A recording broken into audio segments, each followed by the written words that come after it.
My family used my beach house for free vacations for 10 years. When I lost my job and asked for help, they said, "We never asked you to let us stay." A decade of free luxury vacations at my expense, then suddenly they can't afford to help me keep the house when I'm struggling. My name is Nina Foster. I'm 41 years old. 10 years ago, I bought my dream house. A beach house in Malibu with an ocean view. I worked incredibly hard to afford it. Saved for years. Sacrificed everything. And for 10 years, my family treated it like their personal free vacation rental.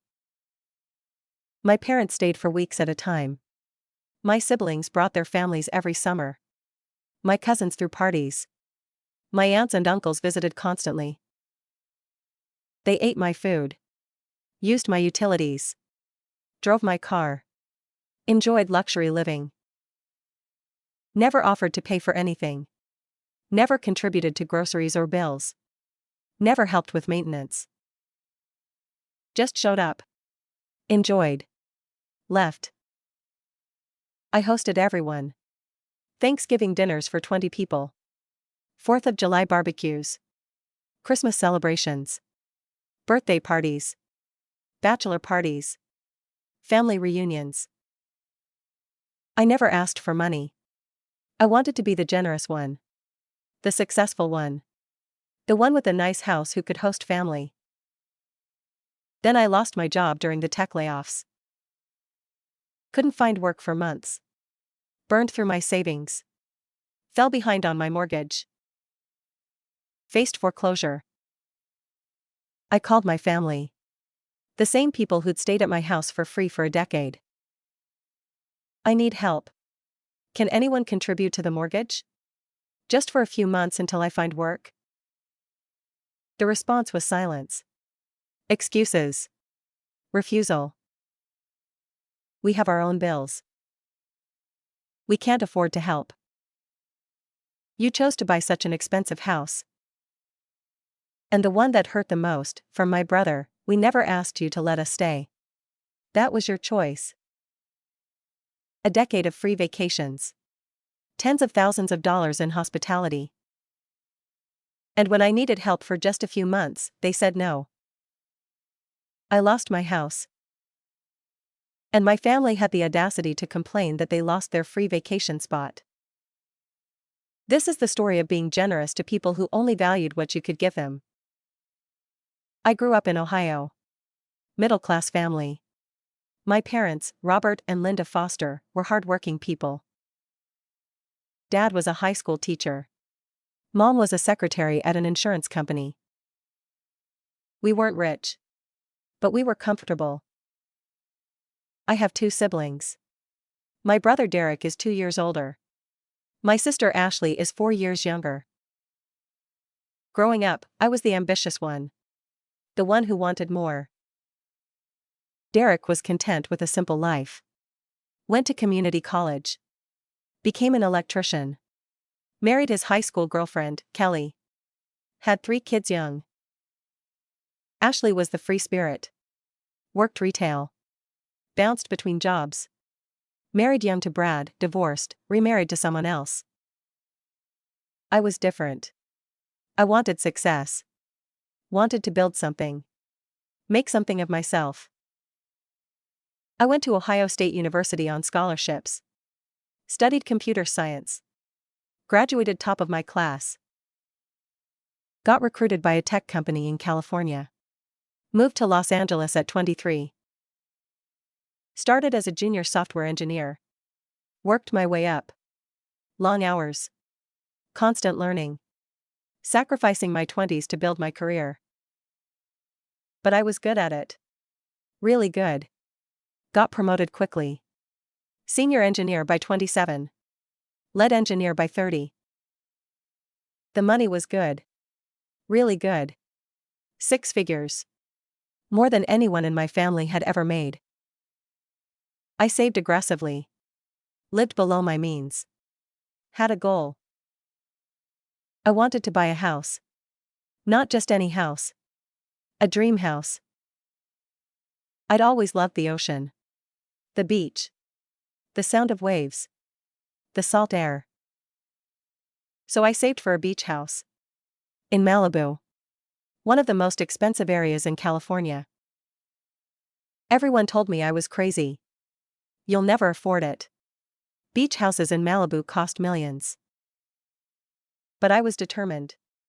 I saved half my income for 7 years. Lived in a small apartment. Drove an old car. Didn't take vacations. Didn't buy expensive things. Just saved. By the time I was 31, I had enough for a down payment. I found a house. 4 bedrooms. 3 bathrooms. Ocean view. Outdoor deck. Walking distance to the beach. It was perfect. It was also $1.8 million. The mortgage was enormous. $7,500 a month. Plus property taxes. Plus insurance. Plus maintenance. But I could afford it. Barely. My salary as a lead engineer was $190,000 a year. I bought the house. I was so proud. So happy. I'd achieved my dream at 31 years old. I called my family to tell them. My parents were shocked. You bought a house? In Malibu? Nina, that's incredible. Derek was impressed. Wow. Good for you. That's amazing. Ashley was excited. Oh my God. A beach house? Can I visit? Of course, I said. Anytime. I meant it. I wanted to share my success with my family. Wanted them to enjoy the house I'd worked so hard for. 2 months after I moved in, my parents came to visit. We're so proud of you, my mom said, looking around the house. This is beautiful. They stayed for a week. I took time off work to spend with them. Showed them around Malibu. Took them to the beach. Cooked dinners. It was wonderful. Having them in my space. Sharing this achievement. When they left, my mom hugged me. Thank you for hosting us. This was a dream vacation. Anytime, I said. You're always welcome. 3 months later, Ashley called. Hey, can I come stay for a few days? I need a break from everything. Sure. When? Next week? Okay. Ashley came. With her boyfriend. For a few days turned into a week. Then 2 weeks. They ate my food. Used my car. Treated my house like a hotel. I didn't mind. She was my sister. When she left, she said, "Thanks for letting us crash.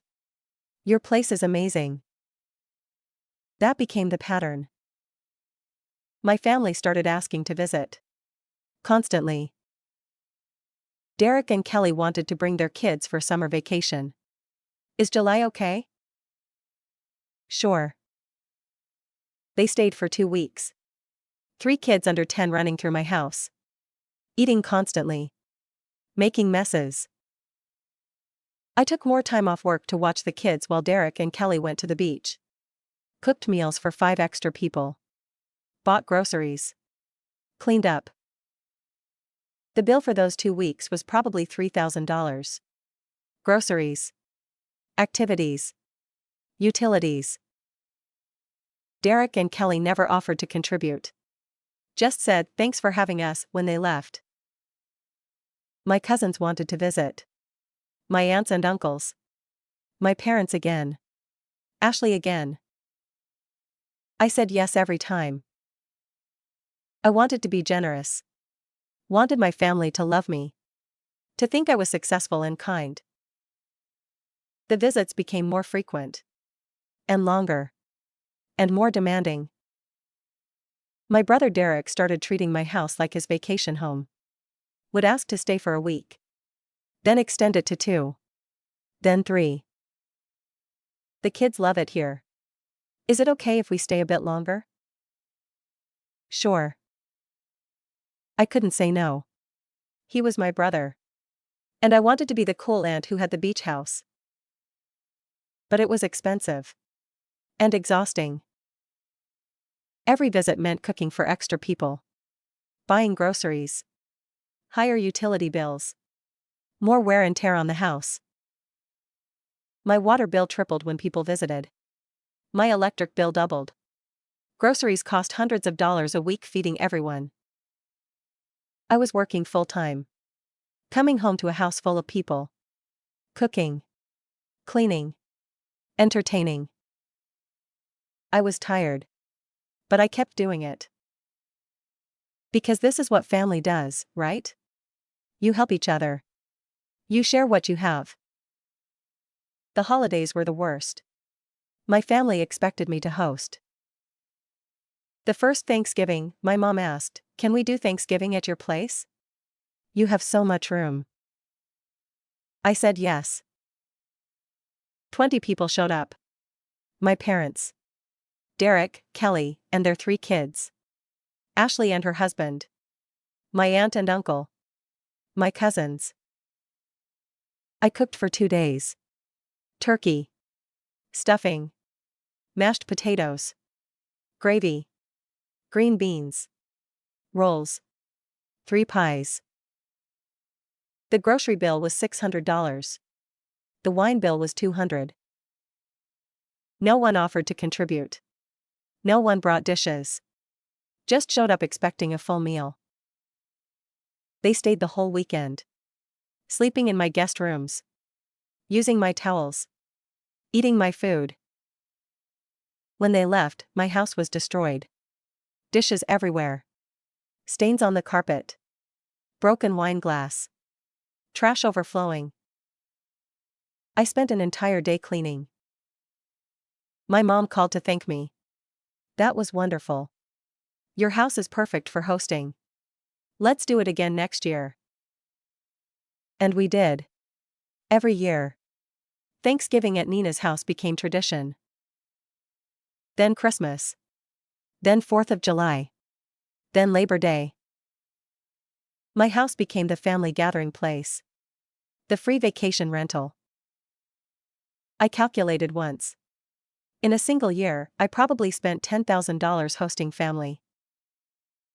Groceries. Utilities. Maintenance. Replacing broken things. Restocking supplies. $10,000. And no one ever offered to help pay. I started feeling resentful. But I pushed it down. This is what I wanted, right? To be the successful one. The generous one. The one everyone admired. When I was 35, Derek called with a request. "Hey, can I throw my bachelor party at your place? For my friend Jason. He's getting married." "Your friend? Someone I don't know?" "Yeah. But your house is perfect. Ocean view. Hot tub. Beach access. It'll be amazing." "Derek, I don't know these people." "They're good guys. I promise. Please? It would mean a lot to me." I said yes. Because I always said yes. 10 guys showed up. Strangers. They partied for an entire weekend. Drank all my alcohol. Broke a patio chair. Left cigarette butts everywhere. Stained my couch. I wasn't even there. I stayed at a hotel. Didn't want to be around drunk strangers in my house. When I came back, the house was trashed. Beer cans everywhere. Pizza boxes. Damage. It cost me $800 to replace the broken furniture and clean professionally. Derek texted, "Thanks for letting us use your place. Jason had a great time." No apology. No offer to pay for damages. I was furious. But I didn't say anything. What was I supposed to say? I'd agreed to it. The resentment grew. But I kept hosting. Ashley stayed for a month when she was between jobs. Ate my food. Watched my TV. Contributed nothing. My parents came for 3 weeks every winter. My mom would criticize how I kept the house. You should organize this closet. These towels are old. But never offered to help or pay. My cousins threw a reunion at my house. 30 people. I wasn't even consulted. Just told, we're having the reunion at your place in August. I spent $4,000 on that weekend. Catering. Drinks. Entertainment for the kids. No one contributed. Just enjoyed themselves and left. I was drowning in expenses. The mortgage alone was $7,500 a month. Plus property taxes. Insurance. Maintenance. Then add the cost of constantly hosting family. Another $1,000 or more every month. I was making good money. But I wasn't saving anymore. Just breaking even. Sometimes going into credit card debt. But I couldn't stop. How do you tell your family no after saying yes for years? When I was 38, my company started having problems. Tech industry was changing.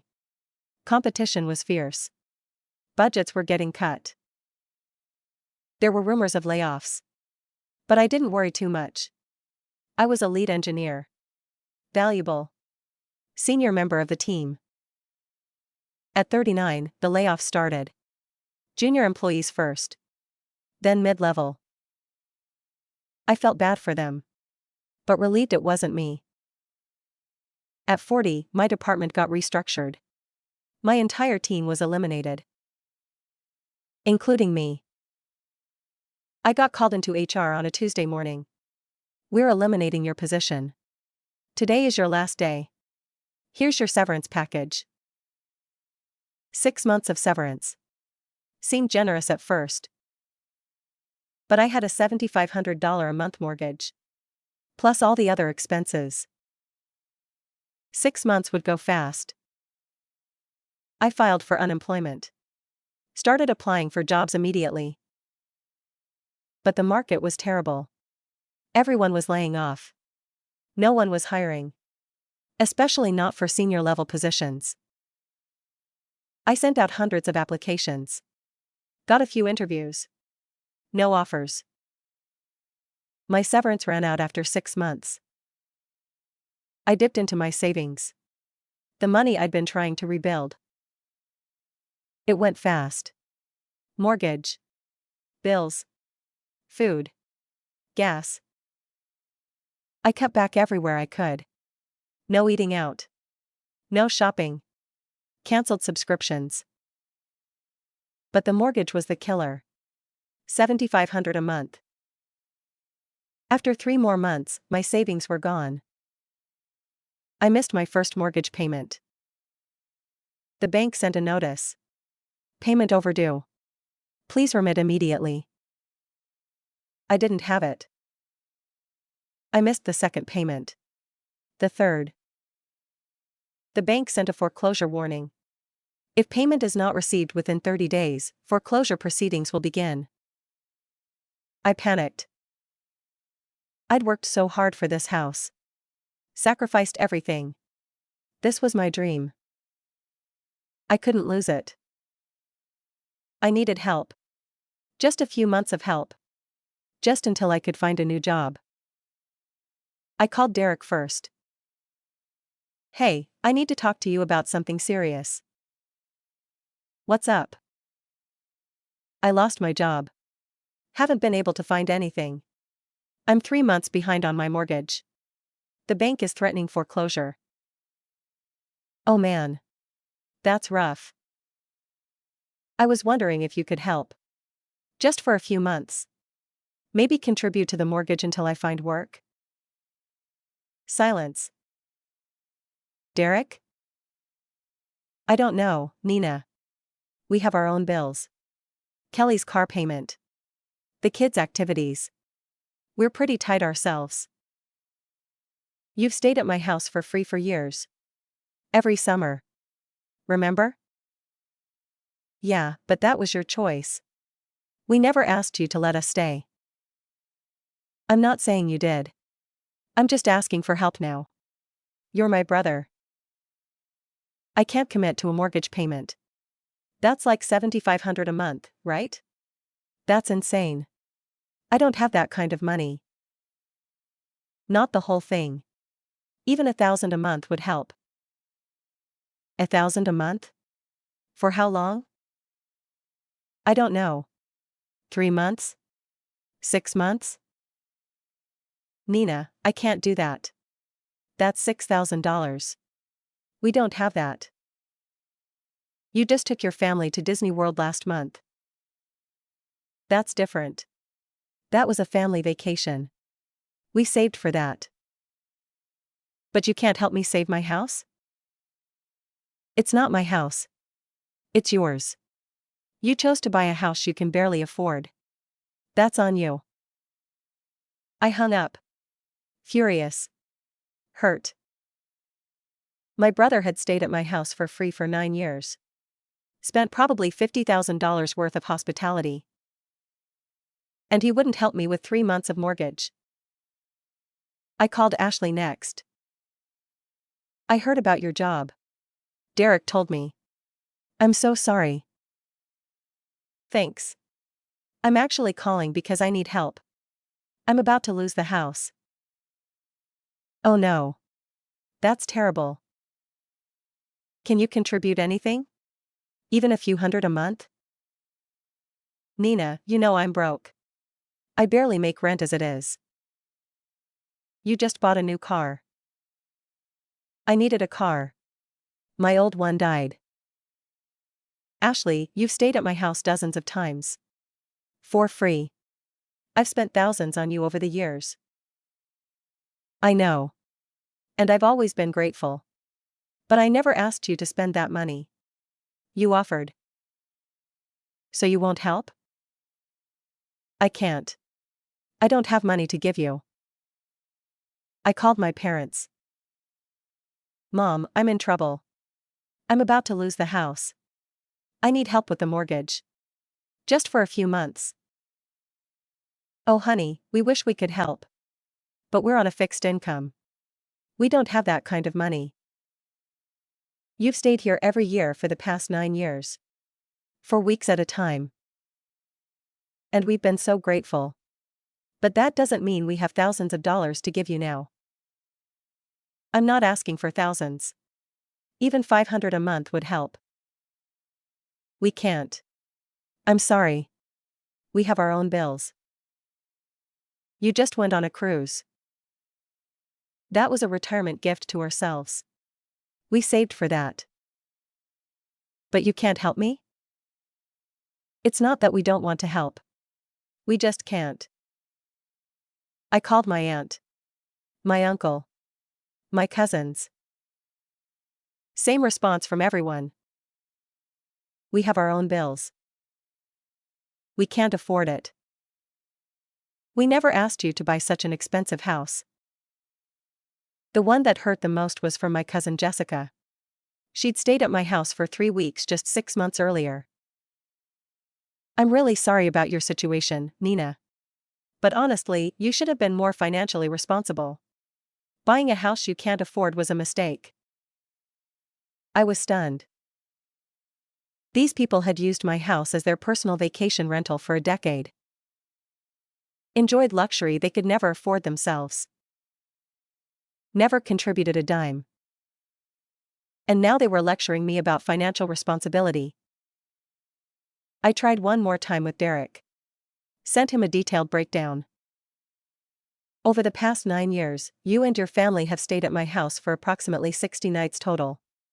Hotel rooms in Malibu cost about $400 a night. That's $24,000 worth of accommodations I provided for free. Plus food, which was probably another $6,000. That's $30,000. I'm asking you to contribute $3,000 to help me keep my house. 10% of what I've given you. His response, you're really going to make this transactional? Family helps family because they want to, not because they expect something back. I'm disappointed in you for bringing money into this. We never asked you to track what you spend on us. I couldn't believe it. The foreclosure process moved forward. I had 30 days to vacate. I found a small apartment in a cheaper area. 1 bedroom. No ocean view. No dream house. I packed up my belongings. 10 years of memories. All the hosting. All the holidays. For nothing. My family didn't help me move. Too busy.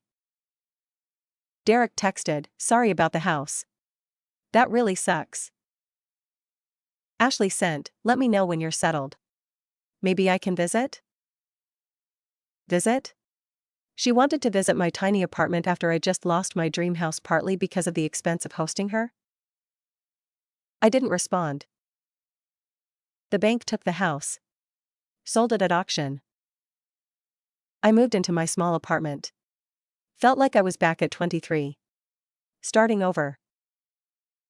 But now I was 41. With no savings. No house. No dream. 2 months after I lost the house, I found a new job. Not as good as my old one. Lower pay. But it was something. I started rebuilding. My family's response to my situation was interesting. My mom called. "Have you found a new place yet?" "Yes. A small apartment." "Oh. How many bedrooms?" "1." "Oh. So no room for visitors?" That's what she cared about. Not how I was doing. Whether I could visit. Derek called a few months later. "Hey, we're planning our summer vacation. Where should we go now that we can't stay at your place?" "I don't know, Derek. Maybe a hotel?" "Hotels are so expensive. And not as nice as your house was." "My house that I lost because no one would help me." "Come on. Don't be like that.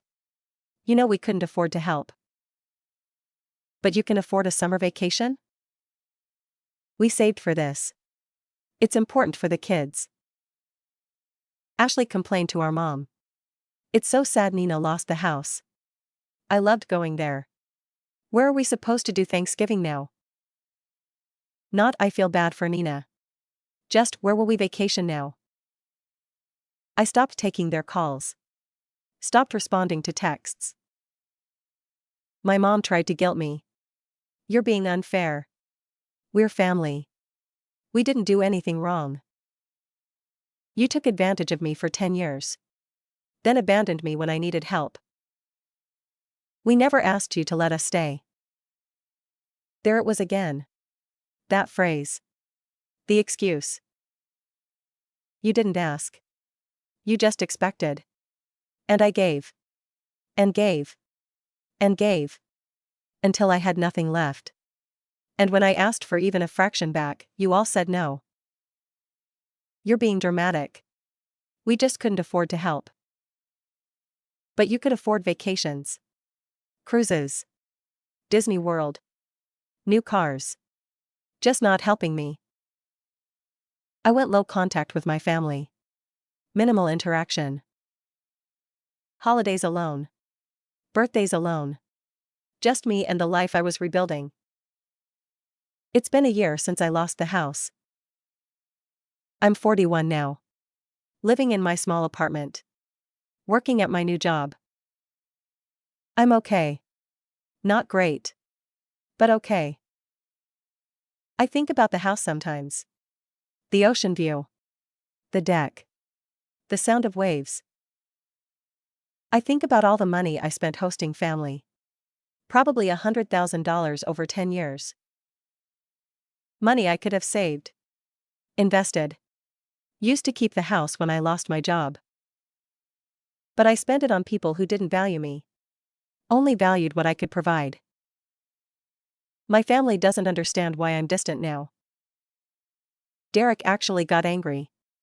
"You're really going to hold a grudge over this? We're family. Family forgives. Family also helps each other. We did help you. We visited you. Spent time with you. Made you feel less alone in that big house. I laughed. A bitter laugh. You think you were doing me a favor? By staying at my house for free? By eating my food and running up my bills?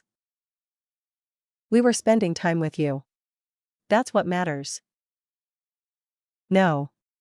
What mattered was that when I needed actual help, they disappeared. Ashley sent me a long text recently. I miss you. I miss our family time. I miss the beach house. I know you're mad about us not helping, but you have to understand we really couldn't afford it. And it's not fair to punish us forever. You're being selfish. The house is gone. Move on. Let's be a family again. Selfish. I'm selfish. I spent $100,000 hosting them. And I'm selfish for being hurt that they wouldn't help me keep my house.